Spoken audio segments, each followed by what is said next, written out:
They want us to be overrun, and it's becoming more and more clear that they will just outright say it, that they want us to become minorities in our own country so we can have who knows how many Mohammeds deciding that we're not giving them enough and then stabbing people indiscriminately on the street. I'm just trying to get deported, bro. Yeah, don't worry about it. I'm really sorry, man. Yeah, I'm really I sorry. didn't want to do this. Yeah, we recently had an article from Bo that was excellent where he called it Fascism Over the Mersey, which was talking about the supposed new rash of fascists in Liverpool, which was a development that, having visited No one saw Liverpool a coming. number of times, Yeah.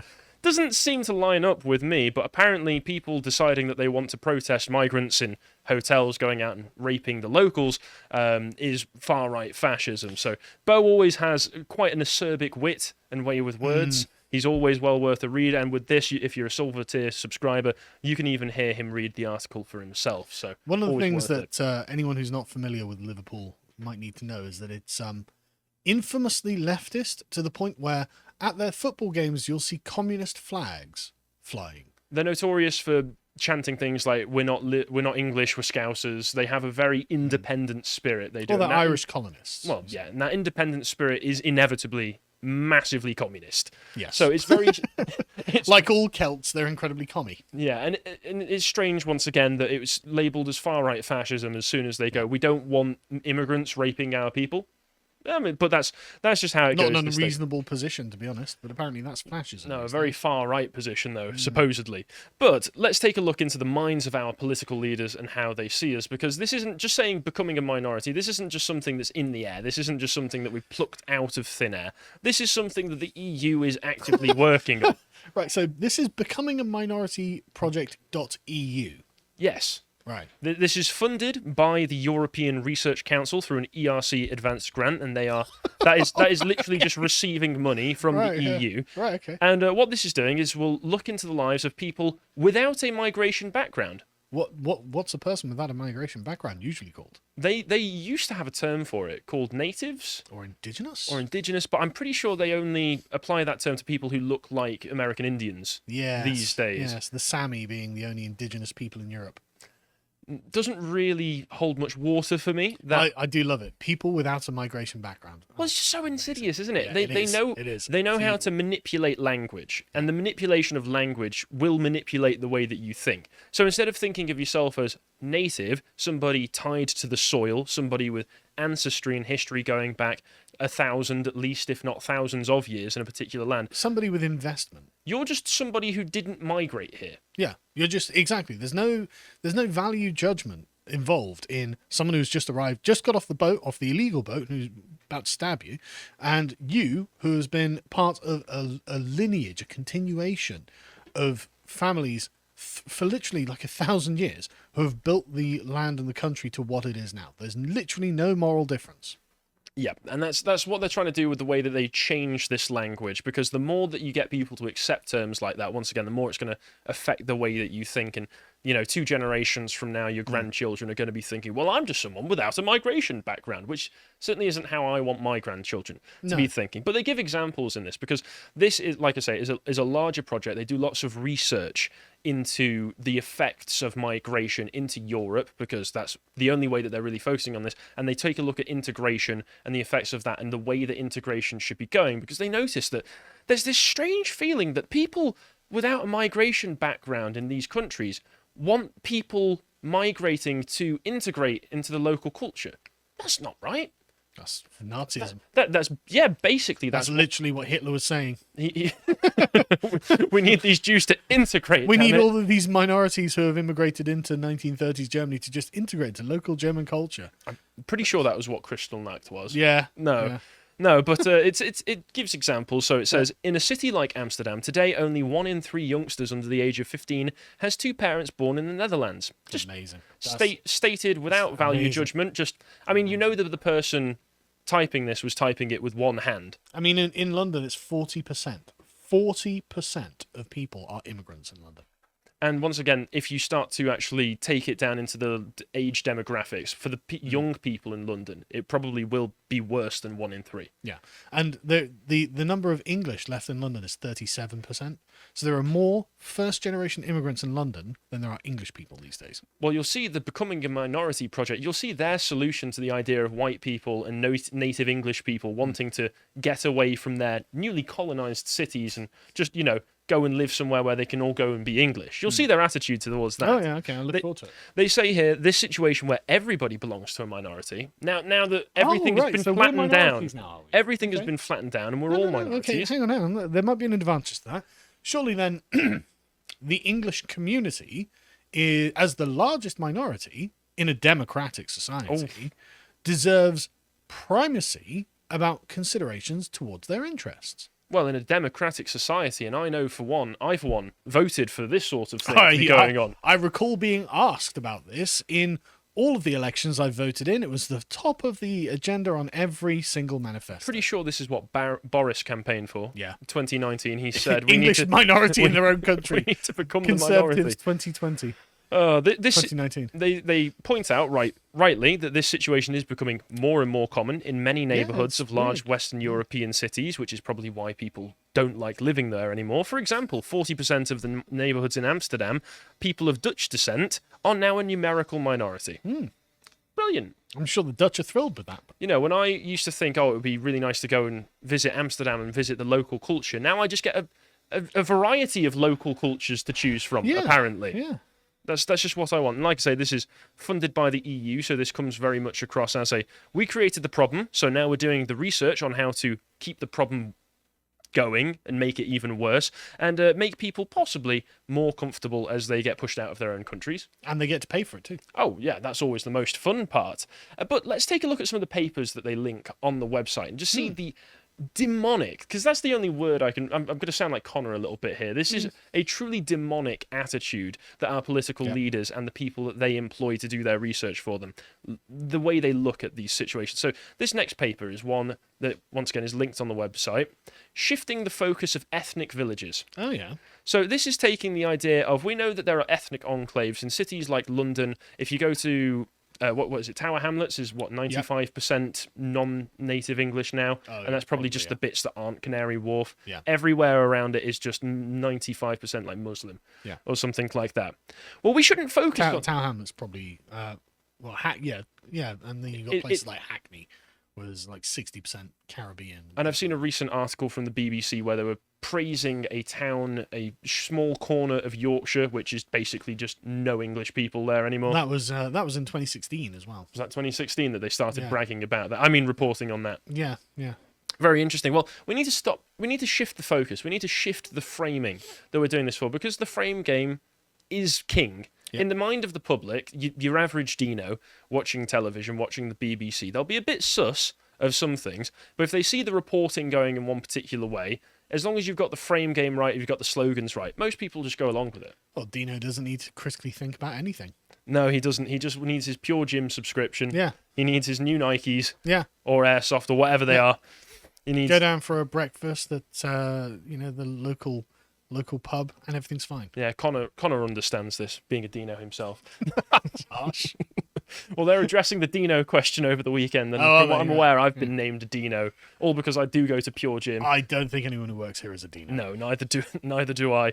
But yeah, the name of the paper says it all, what they're trying to do. But let's clarify what they're doing here. So they say, this made me wonder after looking into that idea that I just explained there. Yeah. Do people without a migration background, they just really love hammering home that this is how the people behind closed doors are talking about you.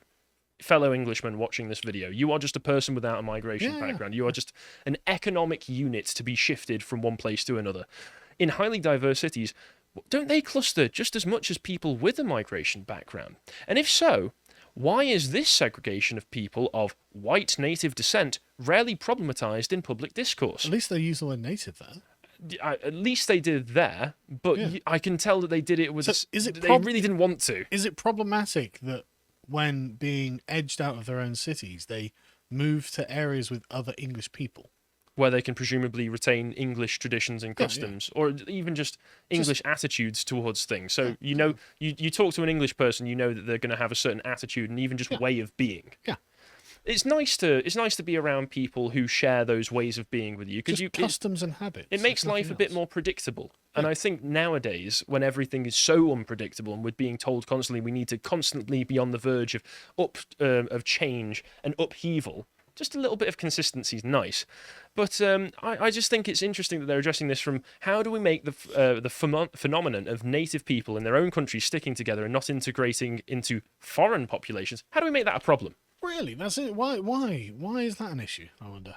I wonder. I mean, I personally don't think we should be under any obligation to integrate with foreign cultures that are moving into our country on our You would think the obligation would be the other way around.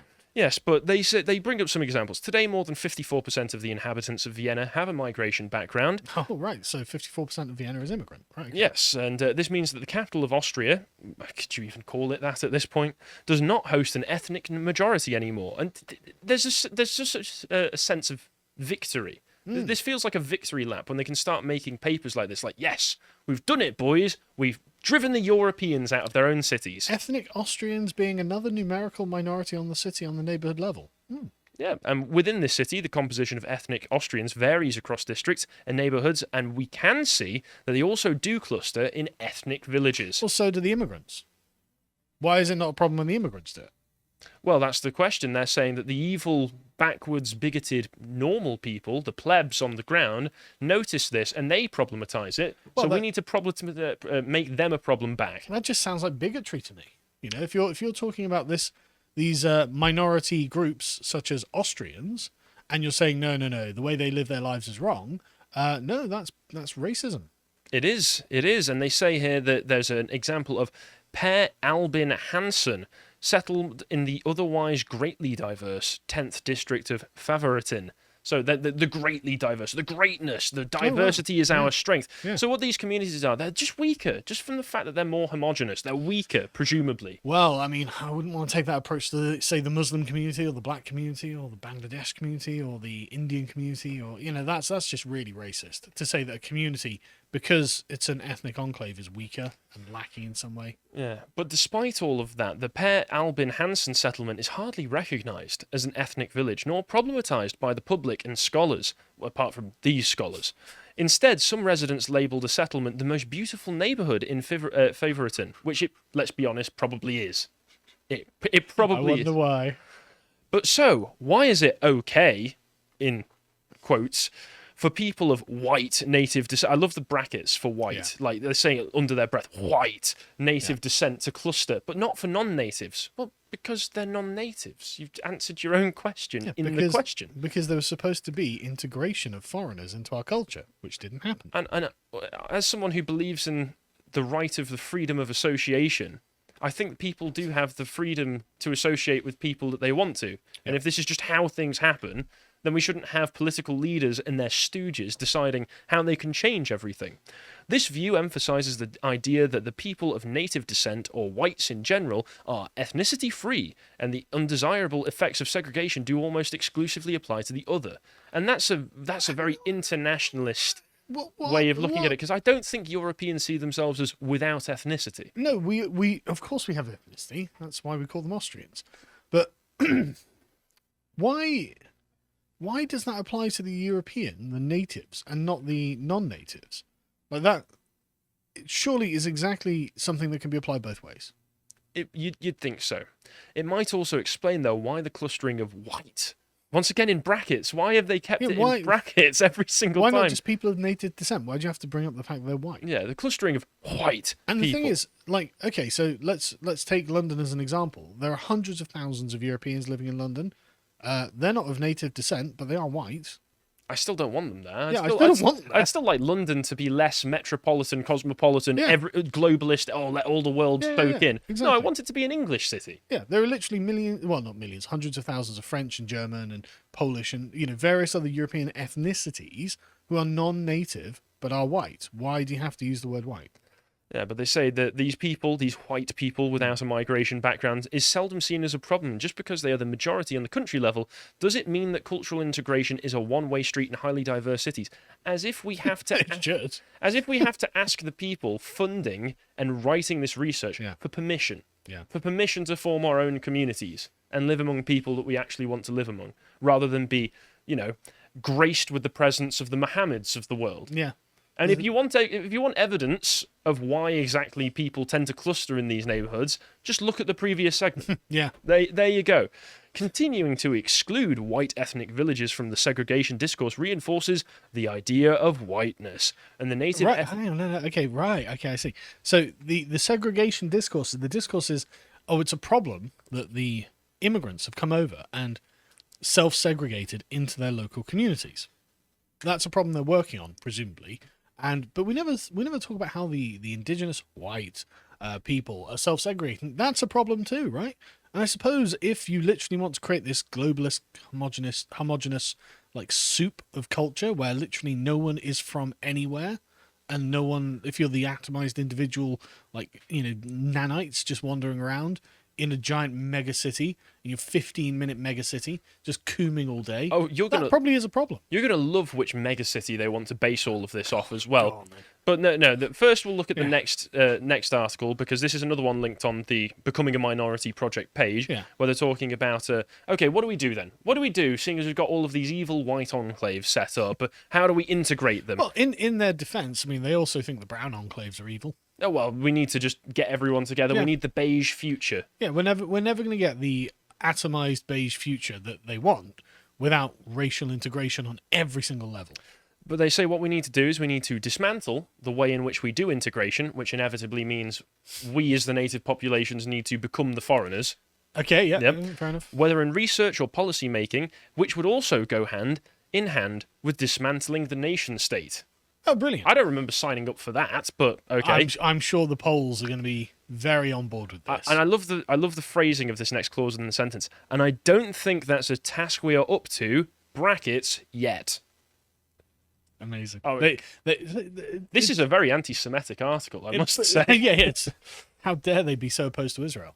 But you've got to be honest, folks. Like, this is the agenda and the goal, and they will just openly tell you this, right? They want to dismantle the nation state and dismantle any kind of ethnic differences, and this is where liberal ideology leads to. It only views a person as an individual. They're not part of a continuum of culture, and so they can't understand why there might be a value difference between one culture and another. And this value difference is shared by both of these people in these cultures, which is why they self-segregate like they do. That's all it is. And the liberal bigotry against the culture itself prevents them from being able to engage with it. And once again, that's the insidiousness of this whole project, which is, they've had the mass migration, they've had who knows how many cultures and different peoples flooding into the European countries, and yet people still choose to associate with who they associate with. And that's the problem. This all is predicated on the one of the false assumptions of liberalism that I wrote about recently, which is the universal man. They think that they can create a kind of universalized man. There's no such thing. There never has been such thing, and there never will be, and this is the result of it. And they're still trying to get to that position. And the fact of the matter is that 99% of these people choosing to associate with who they choose to associate with are doing so entirely peacefully. Yeah, there's no fault on their part for doing that. But it's just a complete moral condemnation from our political leaders. And on the basis of the city that they want to base it off of, we've got this article on super diversity from the University of Birmingham, praising Birmingham as a place with an unprecedented variety of cultures, identities, faiths, languages, and immigration statuses. Birmingham is one of the UK's most diverse and therefore most bestest cities, and soon to be one of the several so-called minority-majority cities, which means that you, as the native population, are no longer the majority. Well, the English are a minority in Birmingham. Yep. Exemplifies the changes associated with the emergence of superdiversity. Would we like to go into a bit more detail about those changes associated with it? I bet they wouldn't. I bet they wouldn't. Well, I mean, they wouldn't be. Well, they leave that part out. Oh, do they? They leave it out. So what they're basically just saying is they want the entirety of the EU, the Europe, yep, and England included in that, to be a gigantic globalist open-air Birmingham. That doesn't sound too appealing to me. But weirdly, that's just the first stage on the mission, right?